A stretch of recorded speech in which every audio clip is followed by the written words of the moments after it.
Mga bes, alam naming masakit sa puso ang ma-broken-hearted. Pero sa kaso po ng 26 years old na si Jean, hindi raw yan ang dahilan ng madalas na paninikip ng kanyang dibdib. At lalong hindi rin sakit sa puso, kundi ang tinatawag na acid reflux. Pag inaatake po ako ng heartburn, sobrang init po talaga sa dibdib. Namamanhid po yung dibdib ko. Doon po ako nahihirapan huminga ng malalim. Para pong yung feeling po na inaatake ka sa puso, na akala mo hihimatayin ka. Lahat ng kinakain natin ay dumaraan sa ating esophagus, papunta sa ating tiyan. Dito may digestive acids na tumutunaw sa ating mga kinakain. Pero may mga pagkakataon na umaakyat ito sa esophagus, dahilan para magdulot ng acid reflux o yung tinatawag nating gastroesophageal reflux disease. Kabilang sa sintomas nito ang pananakit ng dibdib o yung tinatawag na heartburn at pakiramdam na parang naduduwal, bagay na nararanasan din ni Jean.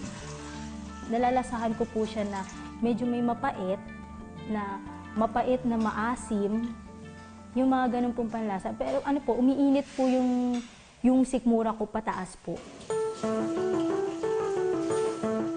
Para mas madaling ipaliwanag ang acid reflux, isang simpleng experiment ang aming ginawa.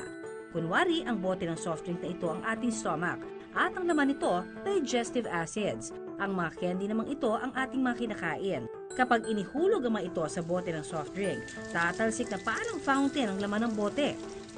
Dito raw maihahambing ang pag-atake ng acid reflux. So, the lining of the esophagus at saka ang lining ng stomach ay magkaiba. So, whenever there's acid from the stomach that goes up, dahil hindi normal na may acid sa esophagus, may nararamdaman ng pasyente.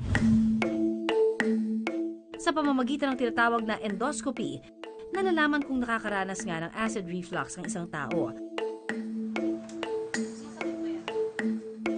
Ang pasyente po ay naka-fasting for about 6 hours. Pwede mo itong gawin ng gising.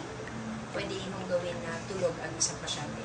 Nakaposisyon po siya sa left lateral side. And then may nakalagay po na mouth guard kung saan po ipapasok ang instrumento. Mahirap kasi ito makumpirma lalo na kung pananakit lang ng dibdib ang pagbabasihan.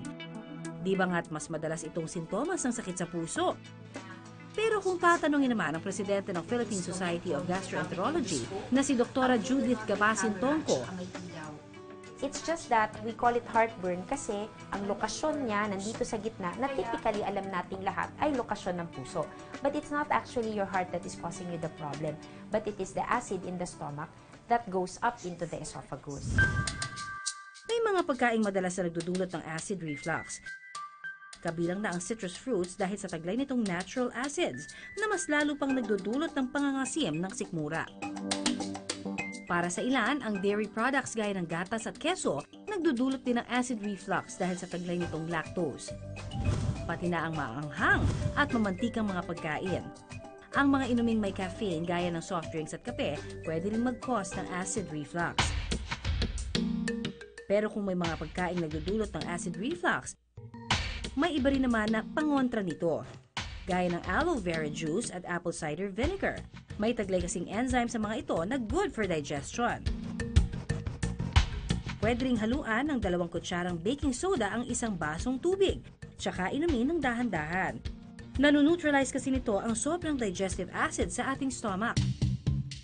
Maski nga ang ating sleeping habits, may epekto rin daw sa pagkakaroon ng acid reflux. Kapag nakagawian nating mahiga agad pagkatapos kumain, lalo na kapag nakadapa, maaaring maging sanhi ito ng acid reflux. Ang tamang posisyon daw sa pagtulog, nakabaling sa kaliwa. At bahagyang mas mataas ang ulo sa katawan.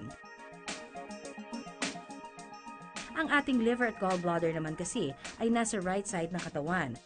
At kapag nakabaling tayo sa kaliwa, naglalabas ito ng fluids pababa sa stomach na tumutulong para ma-neutralize ang acids. Ang reason kung bakit ganon is kasi yung location ng esophagus natin. Yung lying down on the left side na position will aid gravity para bumaba ang ating kinain. Mga kapuso, tandaan ang pananakit ng dibdib, hindi lamang dahil sa heartache o heart attack. Pwede talagang dahil din sa acid reflux. Pero ang mas mahalagang dapat malaman, ang do's and don'ts para makaiwas tayo dito.